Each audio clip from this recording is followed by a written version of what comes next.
శ్రీమన్మహాభారతము 569వ రోజు. ఓం అస్మద్గురుభ్యో నమః.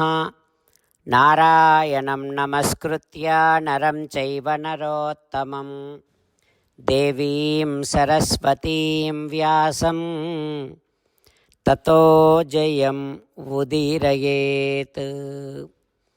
శ్రీమన్మహాభారతము సభాపర్వము 49వ అధ్యాయము ద్వారా సూత మహానుభావుడు శౌనకాది మహర్షులందరికీ ప్రవచనం చేస్తూ ఈ రకంగా చెబుతూ ఉన్నాడు. ఓ మహర్షులారా, వైశంపాయన మహర్షి జనమేజయ మహారాజుకు శ్రీమన్మహాభారతాన్ని ఉపదేశం చేస్తూ ఇలా చెబుతూ ఉన్నాడు.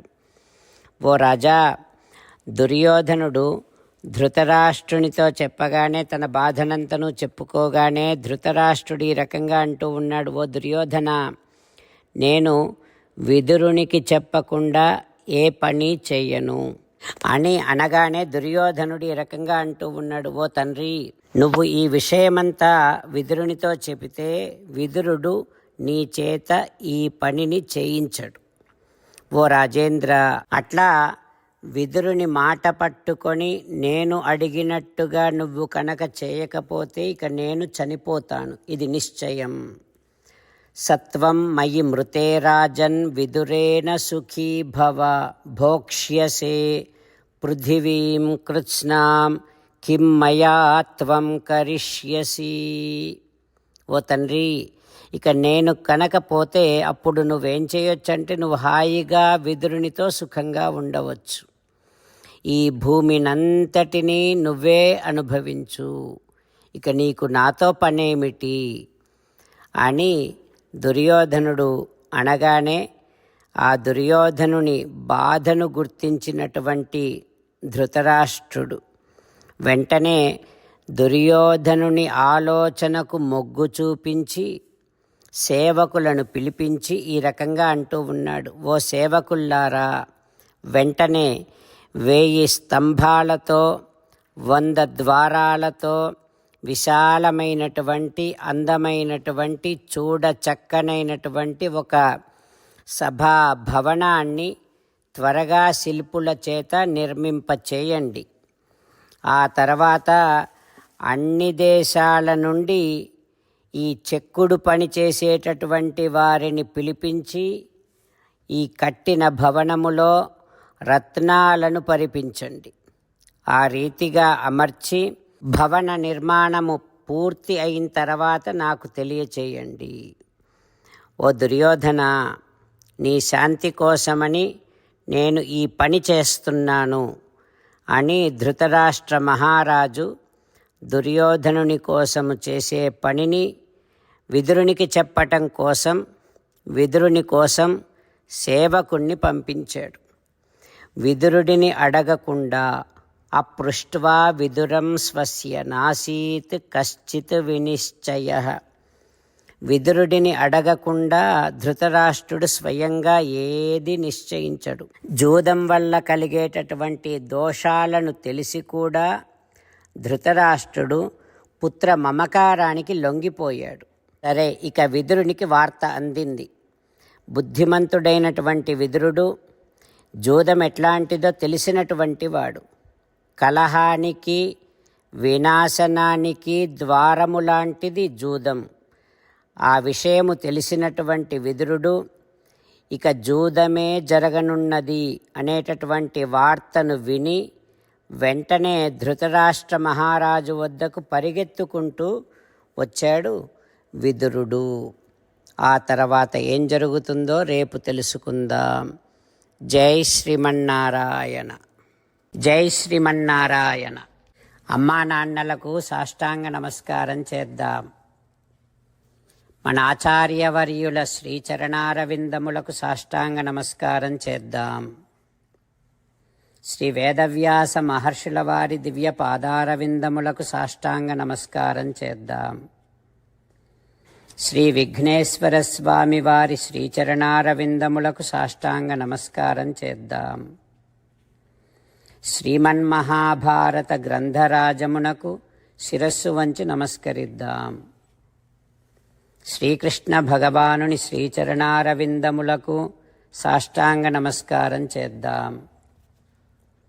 మన హృదయ మందిరములోనే అంతర్యామిగా వేంచేసి ఉన్నటువంటి శ్రీమన్నారాయణుడిని సేవిస్తూ మనని మనము స్వామికి సమర్పించుకుంటున్నామనే భావనాపూర్వకముగా సాష్టాంగ నమస్కారము చేస్తూ స్వామి నామ సంకీర్తన చేద్దాం.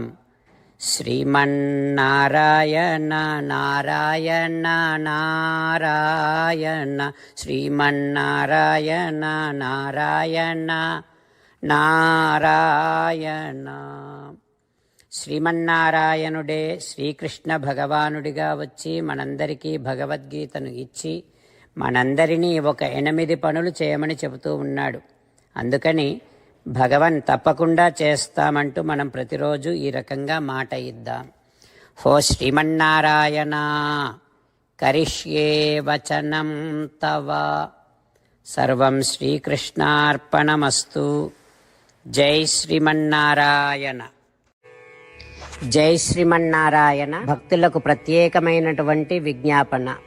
మీకు అన్ని విషయాలలో వెంటనే మంచి ఫలితాలు రావాలి అనంటే ప్రతిరోజు 1 నిమిషం వెచ్చించి నారాయణాస్త్రాన్ని చదవండి. ఇక మీకు తిరిగే ఉండదు. నారాయణాస్త్రాన్ని పొందడానికి మీరేం చేయాలంటే నారాయణాస్త్రం అనే వెబ్సైట్కి వెళ్ళి మీ పేరు మీ ఈమెయిల్ ఇస్తే మీ ఈమెయిల్కి నారాయణాస్త్రం PDF వస్తుంది. అందులో ఒక రామాయణ శ్లోకం, ఒక గీతా శ్లోకం, ఒక విష్ణునామం ఉంటాయి. ఆ 3ంటిని కలిపి నారాయణాస్త్రం అంటాం. ప్రతి ఒక్కరికి వేరువేరు శ్లోకాలను ఇస్తున్నాం.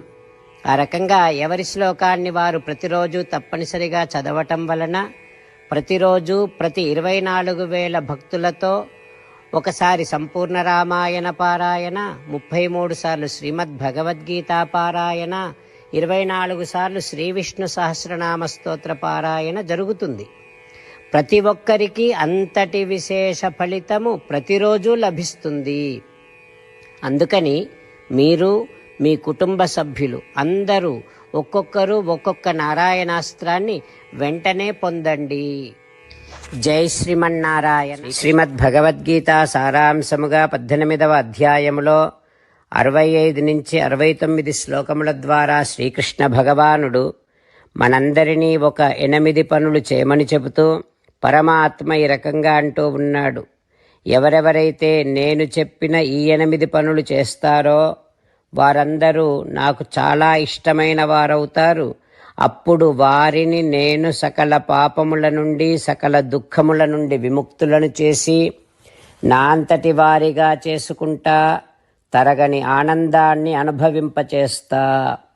నిజమే చెబుతున్నా, ప్రమాణము చేసి చెబుతున్నా అంటూ సాక్షాత్తుగా దేవదేవుడైన శ్రీమన్నారాయణుడైన శ్రీకృష్ణ భగవానుడే మనను ఈ 8 పనులు చేయమని చెబుతూ ఉన్నాడు కనుక హో శ్రీమన్నారాయణ కరిష్యే వచనం తవ తప్పకుండా చేస్తా, నువ్వు చెప్పినట్టే చేస్తా అంటూ మనం ప్రతిరోజు దేవదేవుడైన శ్రీమన్నారాయణుడికి ఈ రకంగా మాట ఇద్దాం.